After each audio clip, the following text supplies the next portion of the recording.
Souvenirs here. To understand someone's culture, all you need to do is sit down and share a good meal. Today we have been joined by Jun, who is a founder of Kini, a Korean restaurant in the heart of Pune. It brings the Korean taste to India. This is Nirmati and welcome to Dive with Nino. Hello, I'm Jun. I'm the co-founder of Kini, and I'm glad to be doing the podcast with Dive In with Nemo today. I don't know. So let's start with the questions first. Okay. Let's get to know about you, All right. your story.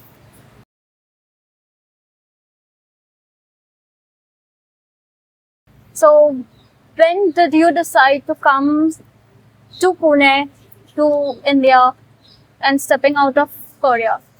It was the February 6th of 2003. I was still 11, 12 years old.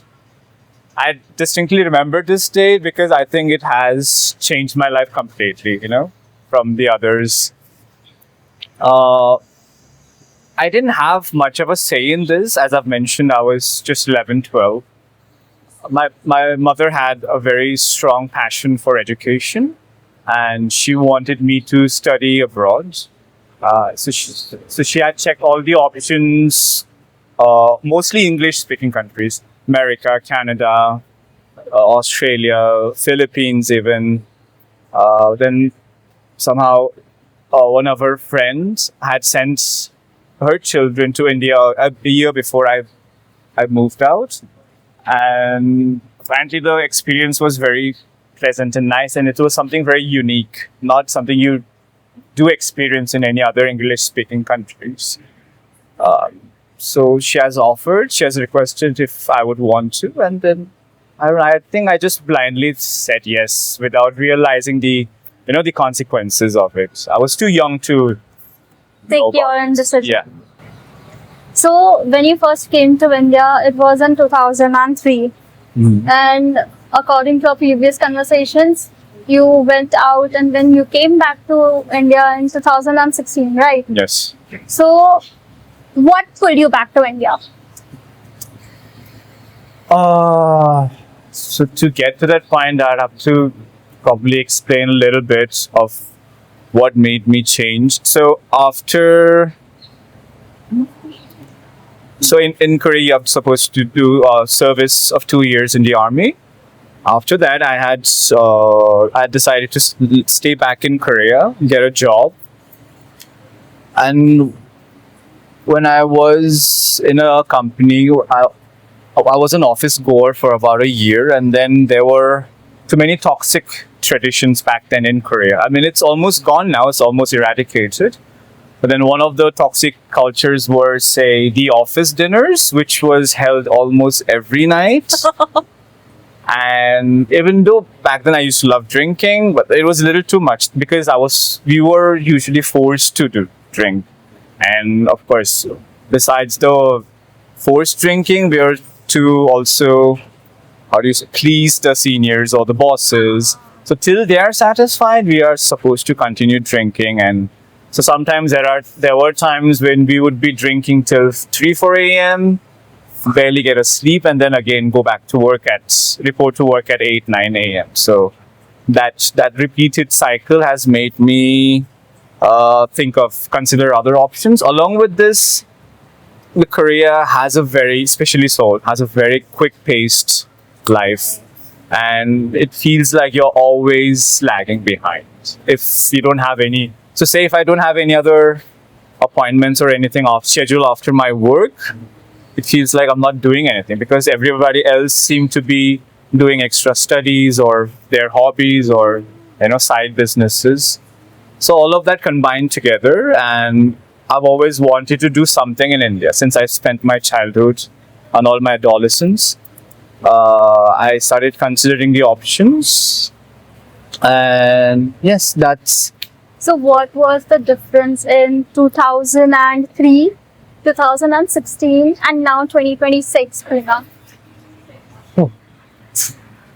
2003. Yeah. How was it when you came to? Back in 2003, I don't think people knew Korea even existed because I've not even one person posed me a question if I was from Korea. It was either Japan or China, or to some extent Nepal or Northeast Northeast. even. So, and 2016, that was I think when the Korean culture or K-pop has actually. But it was still more of a minority. Yeah, and now that we're talking about in 2026, it's people just know I am Korean.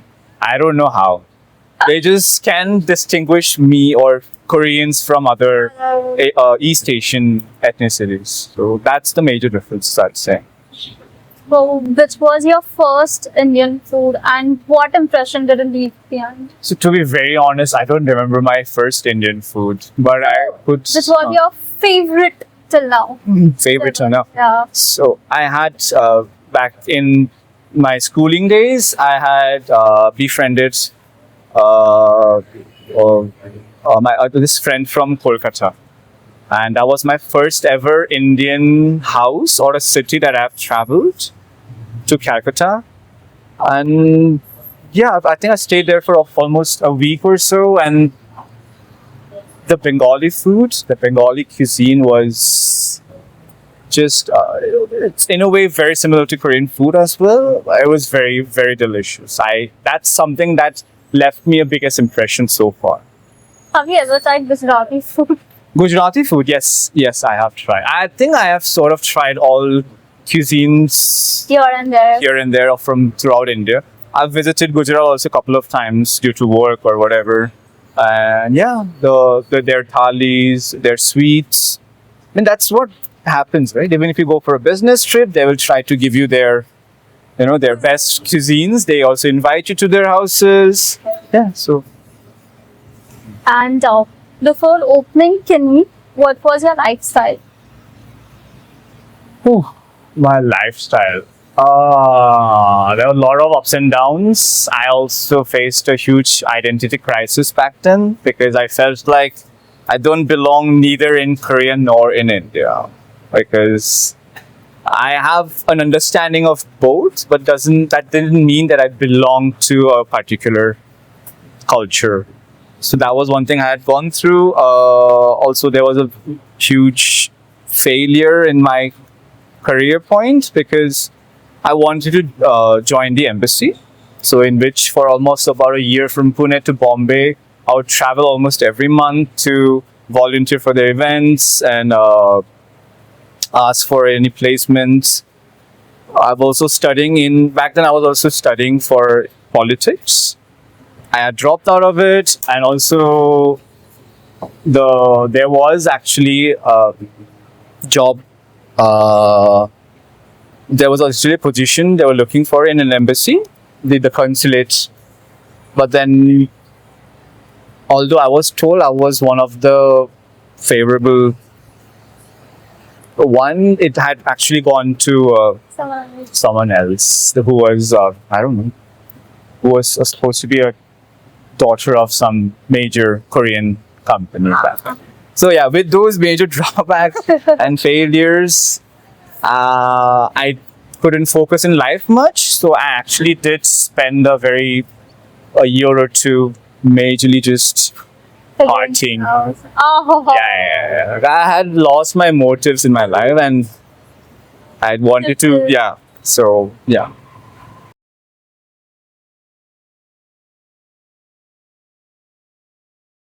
So, can you tell us the meaning behind the logo? Meaning behind the logo. So it's a head of a chicken, more of a chick actually, because when I first designed the concept of Kini, I had pitched the ideas to a designer friend, and the main menus that I wanted to focus on was tteokbokki and KFC, Korean fried chicken. So she got an idea from it and made the chick face as the logo of Kini. Can you show us what exactly tteokbokki and KFC mean? Sure. So tteokbokki is basically Okay, how do I do this? Tteokbokki is basically a rice cake. Yeah. Tteokbokki is basically a rice cake dish that's cooked or simmered with vegetables in a spicy sauce. That's what tteokbokki is, and KFC is it's just Korean fried chicken basically. So how I would say it's different from other Korean fried chickens are. Right? Yeah, this is the one. So the one I had made was that we kept the batter not too thick. So sometimes when you see with very little meat, it's more of the batter, fried batters out on the outside, right? So I wanted people to get the juiciness or tenderness of the chicken. So batter is as less as possible, but still maintains the crisp. And so KFC basically means all different 5 flavors that we have. So So that is also your personal favorites from the entire menu. yes, yes, KFC and tteokbokki. I have given a lot of time and effort to this. So what was the reaction or the feedback of Indian customers while they tried Kini's Korean food? If I'd say from the initial stages, a lot of it were negative, I'd say. Because back till then, I think people weren't aware of the Korean food or how Korean cuisines are supposed to taste like. And the closest comparison they had to it was the Chinese food, but which is again, it's an Indian Indian Chinese, Chinese. right? It's adapted to the Indian palates, or maybe sushis. But then also sushis were not something that everybody could, get hold of or could taste it. So a lot of people complained that it wasn't spicy enough, it wasn't salty enough, or they also wondered why how the food could taste sweet. But in Korean cuisine, I'd say it's a well balance of all the different flavors. There's a slight saltiness, sweetness, spiciness, bitterness even sometimes. So that was the first reaction. Aren't Koreans known for spicy food? Korea isn't actually very known for its spicy food, So but that's a myth. it all I think started from buldak, the samyang ramen, Ah, the spicy noodles yeah. that we get. So and that's probably the first thing or the most popular thing people have gotten to know about Korean food through it. So that's also why I think people directly assume it's Korean food is spicy. so are there any Indian ingredients or flavor which you personally enjoy? Ingredients or flavors. Wow, there are too many to decide actually. Like I've mentioned in the previous questions, Bengali food. Also, I really enjoy Malabari food. So these are also mainly because they both eat various types of meats and also seafood. So that's also mainly why I guess I am more Keen inclined towards it. Yes. So what does authenticity in food industry mean to you? So I've been giving this a lot of thought, and honestly, I still don't have an answer to this. So why I'm saying this is when I say, so when I advertise Kini, when I promote Kini, I'd say it's an authentic Korean cuisine. Mainly because the owners, me and my partner Jin, we are also from Korea. And then also we make the recipes and then we provide to the customers. But then to what extent is authenticity, I'm questioning it myself, because now I'd say 90% of the ingredients are locally sourced. Except for the main ingredients like say gochujang, the chili paste, or sometimes of chili powders. Those main ones that I cannot really replace it. But then even though the shop is run by Koreans, recipes are made by Koreans, the ones ultimately cooking and preparing for my customers are done by my Indian staff. Even though I have trained them, how much to put what, all the measurements and everything. So I keep questioning this. How, till what extent is this authenticity mean, or can it be extended to? And I keep thinking the authenticity in itself, I would say, is when we are not willing to bend ourselves towards compromise ourselves with sometimes the taste of the public, the whole mass. I've gotten a lot of requests many times to try to adapt to Indian the palate flavor. here, but that's something I would never do, because then that's not the whole point of me starting this business. Yeah. So you said you design your own recipes. So how do you come up with which ingredients to use? How much elements to be added? Like, So even before starting Kini, I have enjoyed cooking. I have also had many recipes on my own, but then making a home food and doing it for the masses is very different, right? So I had gone through all sorts of, say, YouTube videos, vlogs, probably even more than 50 of them per one dish, so that I could get what are the common ingredients or common methods they use. Then I put them down together, and then I add my own ideas and thoughts. And again, but doing all that and putting into action is again different. So I'd have to go keep trying, measuring different amounts, adjust it here and there, and that's how I come up with the recipes. I've gotten a lot of requests many times to try to adapt to Indian the palate flavor. here, but that's something I would never do, because then that's not the whole point of me starting this business. Yeah. So you said you design your own recipes. So how do you come up with which ingredients to use? How much elements to be added? Like, So even before starting Kini, I have enjoyed cooking. I have also had many recipes on my own, but then making a home food and doing it for the masses is very different, right?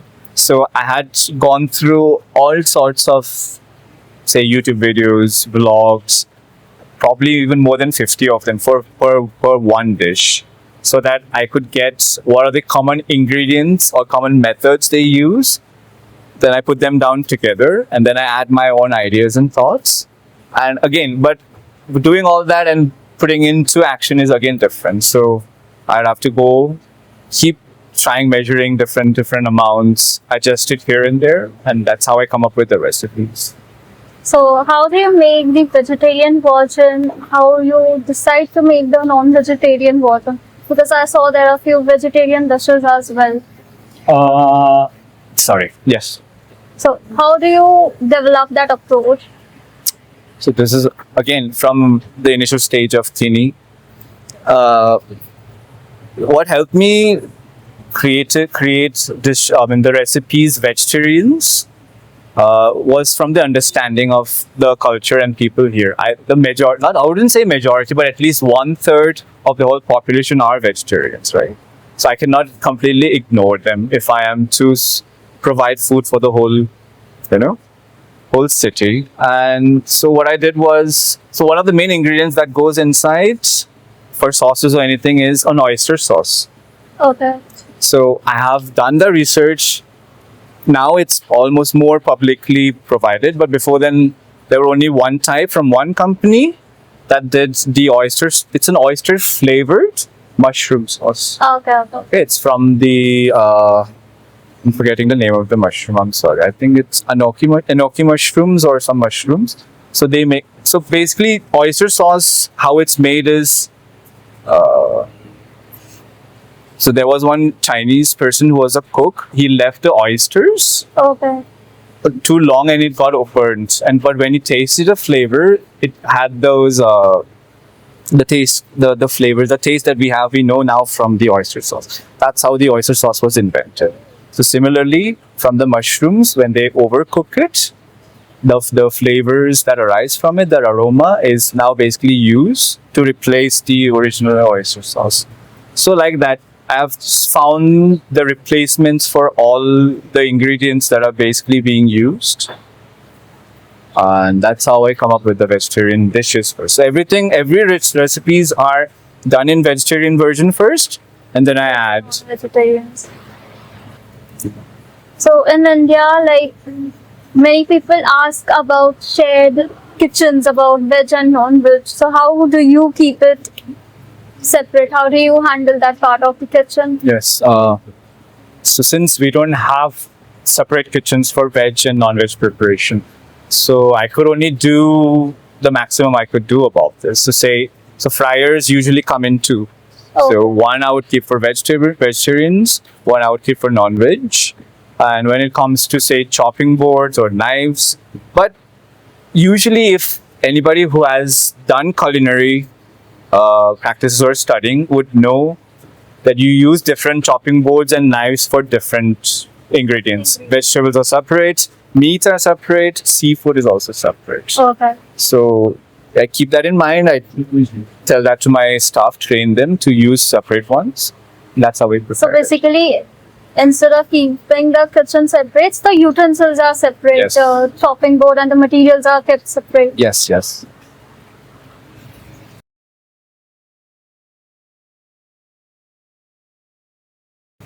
So do customers over here come just because of Korean drama or some specific K-pop idol that they have eaten, so even we want to try that type of a thing? Okay, honestly, I've not interviewed every customer, so I don't know what was their basic desire to come to Kini. But yes, I do have a lot of customers, especially the single customers, and that gives me a lot of joy to watch them. So they order one of our dishes. I think it's usually either kimbap or tteokbokki when it's a solo customer, and they watch either their favorite K-pop music videos or dramas, and they just spend their own time nicely, and it's just very joyful to watch them do it, because sometimes you see the same dishes In in the drama, in the TV, and they're enjoying it. So yeah. So how much do you think Korean ways has influenced the popularity of Korean food in overall Kini or Pune, you could say? I'd say I have, or many other Korean restaurants in India have benefited out of it for sure. A lot of people are wondering what the food their favorite idols or celebs, have. They want to try what it's supposed to taste like, how it's supposed to be. So it did help us a lot over the years, actually. So that's a nice thing. Sorry? That's a nice thing. It is a very nice thing, yes. It is. So what was the cultural difference, like Korean youth and Indian youth culture? Okay. Very frankly speaking, I don't know how either of the youths are right now. We have Gen Z sitting over here. So that's the thing. Even though I work with Gen Zs even here, I don't really personally connect with them. So I don't exactly know how. But if I am to say from what I've experienced so far, I think the youth culture in general are becoming more unified globally than how it was in our generation because of the exposure Yeah. and the connectivity through internet and everything, and like it's pretty much the same, I would say. Their behaviors, way of speaking, the way of treating, or how do you say this, accepting, or Everything in their life how they want to do. Yes. So, we were more dominated by our parents. sure.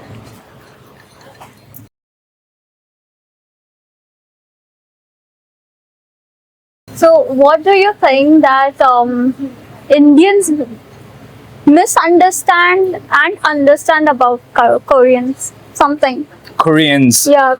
I think the biggest disappointment that a lot of K-pop, Korean drama fans are that everybody will look like the ones they are on TV. And I am very sorry to disappoint a lot of them. Yeah. I don't know about it now, but then I think there were a lot of people that were also had some sort of I would say to a certain extent, maybe like fantasies. Yeah. And what do they well understand about Korean? Oh, they have a very good understanding of Koreans nowadays, especially the language. I gotta be very careful about it now. Every time I'm with my partner, right? Like when I'm here in the restaurant, having dinner with him and talking in general, now we always try to, speak a little quietly because we don't know who's going to understand what we are saying. And then, so say if we used to swear in Korean before in public, now I don't think we do that really anymore. So yeah, there's a very good understanding of Koreans nowadays. So now you just said that before Kini you worked as an interpreter. Okay, I didn't really say it though. You just said Yes, I do. you worked with the embassy, right? Yeah, I worked with an embassy or some of the business interpretations, mostly Korean company business interpretations. So did that help you understand Indian culture? Oh, no. Yeah. Indian culture and business wise, I think I have gotten a lot of understand the way they work, how they work very differently from the Korean work culture as well. What I've noticed, one thing though was, regardless, however the meeting goes, they always want to, welcome us, and for some reason they always want to take us to their homes and provide dinner. And yeah, they're always very kind and always very curious to know. So basically in India it has always been taught as Atiti Devo Bhava. So we treat guests like gods. Okay. That is why wherever you go, at least one person would ask you, please come at home, have dinner with us, have family time with us. I know. And not every time, but once in a while when we have free time in our schedule, we do go or we meet them outside in a restaurant, and then they're always very kind. They'll explain what dishes are what. And even though they are vegetarians, sometimes they're vegetarians, they wouldn't mind us ordering food that we would prefer, and then yes. So you speak English, you speak Hindi and Korean. So with your staff you are more on Hindi, right? Yes. So how does that help you? Like how the language has changed the way you communicate with them, how you understand them. The thing with Hindi is I'm not at a very fluent level yet. I think I'm just doing okay enough to have, say, a basic communication or deliver my needs to my staff, or get a basic understanding of their needs as well.